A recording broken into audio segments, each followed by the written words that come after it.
Yo, what's up? Welcome inside a Monday edition of the Opening Line. A very special Monday. It is actually Week 1 Monday. Today starts an actual NFL week. You know what I'm saying? It's practices today, days off tomorrow, the media Wednesday, and then Thursday we get the games, and so on and so forth as we head into the weekend. So we got a lot to get into this week. Today I want to talk about some of these weekend drafts, and I want to get a little bit of DFS strategy as we get ready to put our lineups and rosters together for Week 1. Benny is back up the road. That means it's time to get serious. What's good, Benny? Yeah, not much, man. We, closed up the beach house and headed up north. I got to go back down in a week or so to close up the pool. But other than that, I'm ready, man. I'm back into football mode right now, starting to get everything squared away. Got some writing to do for football. Still got some baseball stuff today. I'll be on the live stream a little bit later. Most of the games are early today. If you're playing baseball today, the main slate is a 1 o'clock slate because there's like 8 afternoon games, and then tonight there's only like 4 or 5. So if you're gonna play some DFS today, make sure you get your lineups in before lunch. No doubt, Benny. And speaking of that, as we move into the month of September, obviously the final month of the baseball season, the call-ups coming. Pretty difficult when you're trying to grind through this last month because of so many moving pieces, I would assume. It is and it isn't. One thing that helps a lot is it's a lot easier to make lineups when you get into September because you're going to have some of these $2,000 rookie call-ups, in some of these lineups, especially for the teams that are pretty much out of it at this point. You know what I mean? And then a lot of the times in September, your pitching is a lot easier too because you're going to stay with the teams that actually have something to play for because, those are the ones that you would expect them to let that pitcher go an extra inning or so. And, if an ace is on the mound, you're going to expect them to pitch their full 7-8 innings and try to get their team a win. So there are different challenges here. Lineup construction is a lot different, mostly because of the pricing now. You can fit in the 10K starters a lot easier because you're going to have a couple of those $2,000 guys that you can throw in there to kind of make it easier to fit some of those pitchers. So it's a different game. It's a different challenge. I will say this, Corey. Yep. September has notoriously been a tough month for DFS baseball, mostly because you got less people playing because everyone's looking at NFL, or a lot of people that were the casual fans are looking at NFL.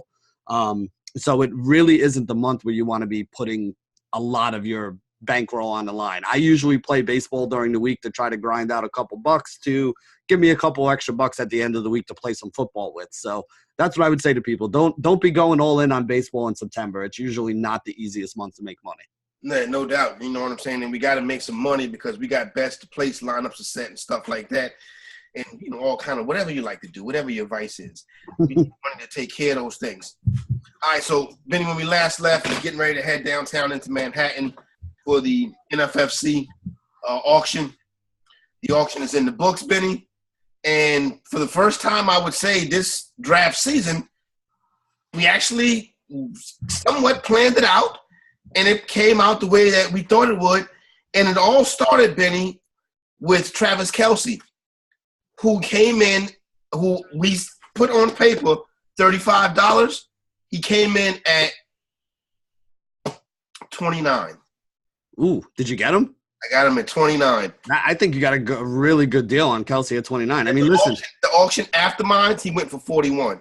Yeah, having Kelce, I think, gives you such a big advantage, right? Because, I mean, not only is he the best tight end, but he's the best tight end by a pretty wide margin, especially if you think that guys like Kittle and Ertz are going to regress a little bit there. So I have no problem spending up $29 on Travis Kelce. I've been telling people, I've been going after Travis Kelce early in a lot of the draft.com drafts, figuring that you get that advantage at tight end, and then you could always find, a bunch of mid to late round wide receivers that you can round out a roster with, guys that we've been talking about, D.D. Westbrooks, Geronimo Allison's, Sterling Shepard's, guys that you can find in round 7 through 10 right there.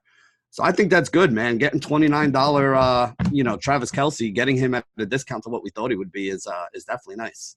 And when it goes back around in the second time, I get Odell. I finally get Odell, who I had penciled in for 55. Got him for 46, Benny.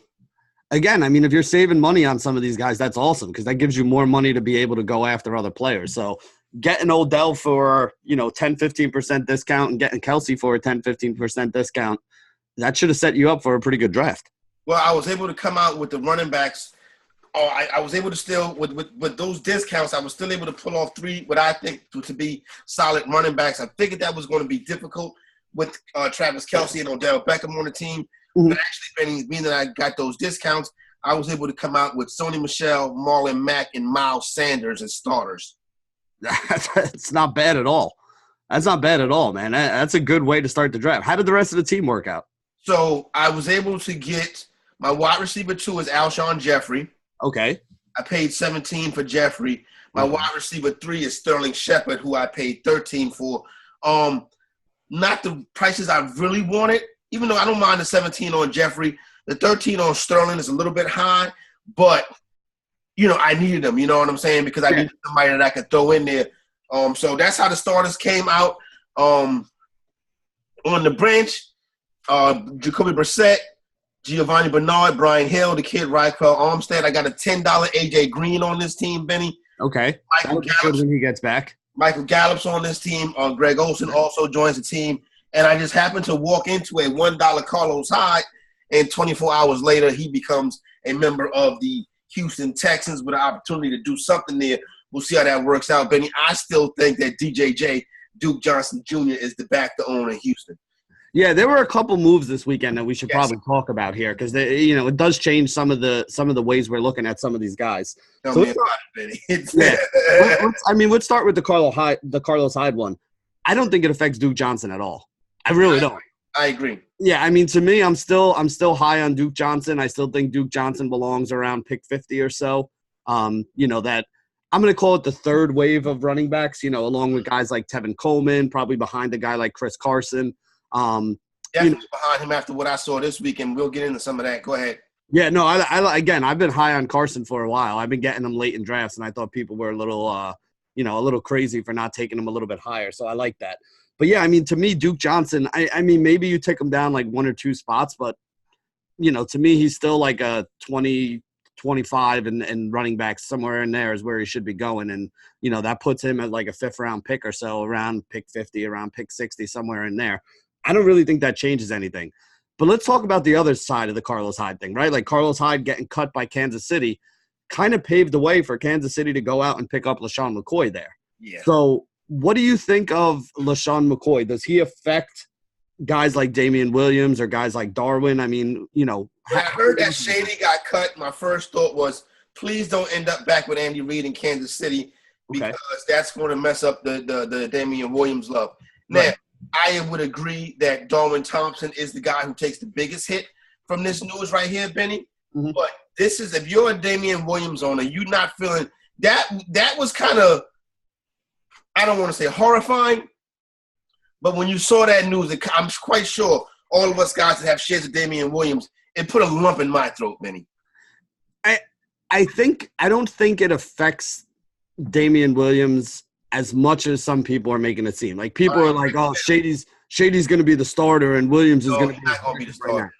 I don't think that's the case, but I do think that I think you'd have to be an idiot not to think that Shady is going to take some of the work that we thought was going to go to Damian Williams. Like Damian Williams is not going to be a 70-30 split kind of running back right now. I think at best he's going to wind up at 60%. So here's my question for you, Corey. I mean, this is a guy who's been sneaking up into the back end of the second round. How much does this drop Damian Williams for you? Like if you're doing another draft today, where does he go? You got to think over the weekend when the Damian Williams news broke, there was still drafts going on. Mm. Still was on that 2-3 turn. You know what I'm saying? Right. He never slipped to the third. He remained at the back of the second round. You know what I'm saying? In 12 and in 14 team leagues, he remained at that back of the second round. So even after the news was announced, it was no slippage into round number 3. People are still going, with the situation that. Listen, Benny, if he's your RB1, say you got Damian Williams and I don't know Duke Johnson, you may not feel the best this morning. If you got Christian McCaffrey and Damian Williams, you know what? You're still walking with a swag. You know what I mean? Yeah, that's the same way I'm looking at it. Is I still think he's a very solid RB2. I think he's a very solid RB2 right now. I still think listen, that offense puts up a ton of points. Yep. And we've seen multiple guys in that offense be viable, like it's not like there's only going to be one guy who's going to get production there. If this is a team that's going to be one of the higher scoring teams in the league, you're going to have more than just one guy, produce. I do think it hurts Damian Williams. I'm not going to lie. I don't think, Damian Williams is as good a play as he was a week ago before this happened. Yeah. But, I'm looking at Twitter yesterday, and you would have thought that the world was ending for Damian Williams owners, oh, my God, Shady's going to start. I think people are just really overvaluing it right now. I still think Shady can play. I don't think he's done. But I think Shady at this point in his career is a secondary piece. He's your change of piece. Right now, who's the better player? Between Damian Williams and LaShawn McCoy? Yeah. I think Damian Williams is more talented. I would still say that LaShawn McCoy is the better player. I think Damian Williams might fit what they want to do better. Mm-hmm. I think when you look at pound-for-pound talent, I would go with Shady. He doesn't have but Shady has tread on his tires. You know what I'm saying? And he's on a one-year deal. And Damian Williams is already in the system. Don't get me wrong. LaShawn McCoy knows the system well also. Mm-hmm. But Damian Williams will lead this backfield. Yeah, that's what I'm saying is, to me, he's still an RB2. Shady has value as a change of pace guy now. He has value as a handcuff, but I don't think Shady is going to take over as a starting running back. I still would rather have Damian Williams. You know what I mean? I agree with you 100% on that one. Ezekiel Elliott looks like he should be getting in any moment now. Apparently things got kind of rough last night. We're going into the weekend yesterday, Saturday night, going into Sunday, things got pretty rough. They're still supposedly been at a pretty good spot. They feel good about getting something done as soon as possible, but it's not done quite yet. But it looks like Ezekiel Elliott will be on the field Sunday evening when the Cowboys take on the Giants. I mean, that'll be good. Honestly, they need him out there. I don't care what anybody says, and people are like, oh, Tony Pollard my ass. Ezekiel Elliott's a Hall of Fame running back. Tony Pollard is a good young running back. You know what I'm saying? Tony Pollard's a nice change of pace guy, a nice guy to have on your roster, but I mean, he's not somebody that I really want to go into the season counting on right now. So a young player like that, you know what I'm saying? That offense is a machine, and Zeke is the main cog in that machine. A healthy Zeke, you get Zeke out there when Tony Pollard comes in and gets his work, that makes him even better. You know what I'm saying? No, exactly. Elliott banging and beating the defense up. So it makes Pollard's job a little easier as it does for Dak Prescott. And so, some of the rest of the pieces on that offense, Benny, I want to talk about some of the dudes that went crazy. When you get into these $2,500 leagues and stuff like that, these big $1,700, $1,800 leagues, Benny, you really see how the board shrinks. Mm-hmm. I'm telling you, Benny, I have not seen Matt Breida get drafted this whole past 2-3 months. Matt Breida in some of the drafts over the weekend in the NFFC, Benny, was going before Tevin Coleman. That's crazy to me. I think that's crazy. I mean, again, I've been high on Tevin Coleman for a long time here. The fact that Jerick McKinnon is out means that Matt Breida should be getting drafted. Yes. Because, I mean, at this point, there's only the two of them. And, Tevin Coleman does have a little bit of an injury history. And, we've never actually seen Tevin Coleman as the – That's the knock against Coleman, Benny. People say when Devontae Freeman went out last year, Tevin Coleman should have shot to an RB1, and he didn't. Atlanta was a different team last year. They were a real beat-up team last year, Benny. I'm not going to put that on Coleman. Yeah, and here's the other thing, too, about that. And people were talking about this last year when it happened, too. They knew they weren't keeping Tevin Coleman. They knew Tevin Coleman was not staying around this year. So they didn't want to give him the entire load because they wanted to see what else they had with some of these other guys, the Ito Smiths and things like that. Now, again, all they really found out is that those guys probably aren't going to be able to carry the load and be the main back if they needed them to. But still, that's what they did last year. I don't think that they didn't give Tevin Coleman more touches because he couldn't handle them. I think they didn't give Tevin Coleman more touches because they knew he was gone and they kind of wanted to see what they had with these other guys. Because like you said, they had so many injuries. They weren't going anywhere. They kind of knew that. So, they did the right thing for the organization at least and kind of see what they had with everything. I think Tevin Coleman is going to be the lead back in San Francisco, but I don't think he's going to be the only back. I think Breida is going to have work as well. I mean, maybe it's 60-40, maybe it's 70-30. I really don't know. But listen, they brought in Tevin Coleman because he's worked in that system before, and he's somebody who the coaches are familiar with, and they like his talent, and, they brought him in there to be the lead guy. So Breida ahead of Tevin Coleman, the only argument you can make is that you think Tevin Coleman's going to get hurt, and that's why you're doing it. And to me, that's a stupid way to go about doing it. I would still much rather have Tevin Coleman. Another player the steam hit this week and pushed him up the board was Nick Chubb. start to see Nick Chubb go in the top 5. Like I was telling you last week, Benny, the people worried about Chubb splitting the workload. He split workloads with Todd Gurley and Sony Michel successfully, and was still, a 1,500-yard back. Now, of course, that was in college, but you do understand that some of the players that Sony Michel played against are in the NFL also. So the team took Chubb into the top 5, mainly on Friday before the Zeke news. That's when you saw the big push on Chubb. Now, when the Zeke news came down on Saturday, Chubb started to round out probably somewhere in that 6-7 range, but then Zeke pushed back to the top. But we saw this weekend, Nick Chubb move kind of into that top tier of running backs as that 5th back. David Johnson was the guy who dropped down to that 11-12 range, Benny. And my guess on that is a kind of a play. That's the big players, the sharp guys telling you they don't trust that O-line in Arizona. Yeah, I would agree with that. I mean, listen, earlier in the year, we were getting Chubb towards the back end of the first round or even sometimes the beginning of the second round. Yep. So I have a couple shares of second-round Chubb that I'm pretty happy with right now. I still prefer David Johnson, to be perfectly honest with you. But at the same point in time, Nick Chubb is a guy that I have on a couple rosters, so I'm not going to knock him. I don't know if I want to pay a top 5 price for Nick Chubb. Yeah. That would be my problem with it. Again, when I'm getting him at the back end of the first round, when, all the other stud running backs have been taken, or getting him at the beginning of the second round before like a Dalvin Cook or Joe Mixon or, around James Conner, somewhere around there, that's where I was more comfortable with him. So I'm probably not reaching top 5 for Nick Chubb, but at the same point in time, I understand why some people are.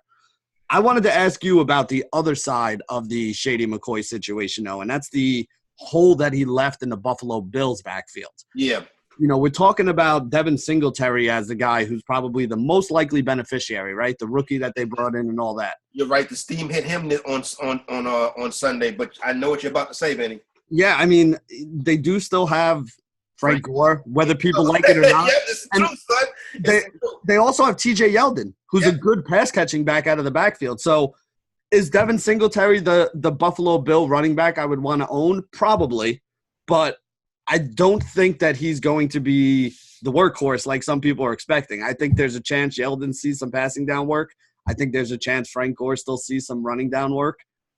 I don't know. I mean, how high do you put him and where do you put him? He's got to go toward the back end. Devin Singletary this weekend was going in that kind of that Duke Johnson range. Maybe he pushed up a little bit ahead of those guys because the speculation that he is going to be a workhorse back. But if he is a workhorse back, he's a workhorse back in an offense that's 15. The offense that can gain 30, 40 yards a drive. And an offense that Shady McCoy last year ended up 45th to 47 in yards per carry because the offensive line was so bad and the rest of the team around him was so bad. And most of the time the game script's going to be bad, right? I mean, we don't assume the Buffalo Bills are going to win 8 to 10 games this year. Most people probably have them pegged at 5 or 6 at most, which means they're going to be playing from behind a lot. So if you're playing from behind a lot, you're not going to be running the ball. You're not going to see this guy getting 20 carries. Is he a good enough – here's my thing with rookies. Rookies always have a problem picking up blitzes and understanding blitz pickup and stuff like that, which is why a lot of teams use third down backs and which is why a lot of third down backs are guys like James White or Gio Bernard who've been around the league and understand picking up those blitzes. Rookies as third down running backs don't usually work. So if you're looking at the situation where they're going to be behind a lot and they're going to need somebody in there to catch passes and help block, he might not be that guy. It might wind up being TJ Yeldon. So I don't even think the game script's in his favor. So, I mean, here's a question I'll ask you. Who would you rather have, Devin Singletary or Duke Johnson? I'd rather have Duke Johnson. Me too. So at the very least, you're talking about him being Singletary, being what, like pick 50 to pick 60 at best case scenario? Because you got to put him behind Duke Johnson, who's going around 50 right now. And I would do that. And another thing about Duke Johnson is, and with Carlos Hyde, with them getting Laramie Tunsil over the weekend, that's a big, big anchor to put on their offensive line. They get to replace Dwayne Brown, who they lost. You know what I'm saying? The Houston Texans may have very well came up this weekend. Here's the thing with the Buffalo Bills. The Bills are a offense that is helter-skelter. The Bills will drive the Bills. When the Bills are marching, it's going to be because Josh Allen is making plays with his legs and his arm. You know what I'm saying? They're not going to line it up and jam it down your throat. The Bills are going to take advantage of short fields. That's how the Bills have to play football. Bills not going to get the ball on the 20 and take it an 80-yard drive, a 6-play 80-yard drive. The Bills don't play like that. You know what I'm saying? The Bills just happen to get down the field. You know what I'm saying? And it's mainly done by Josh Allen, who did catch a lot of steam this weekend too. A lot of the high-stakes guys were in on Josh Allen. Speaking of guys catching steam this weekend, Benny, JC, Jamison Crowder, all of a sudden we saw him move up into really that Marcus Vadell-Scanding, Geronimo Allison. He was in that area, you know what I'm saying, Benny? Yep. As a lot of the boys out there in the NFFC really like some of the reports they had on Jamison Crowder. Yeah, this was a guy who about 2-3 weeks ago was going around ADP 150, 160.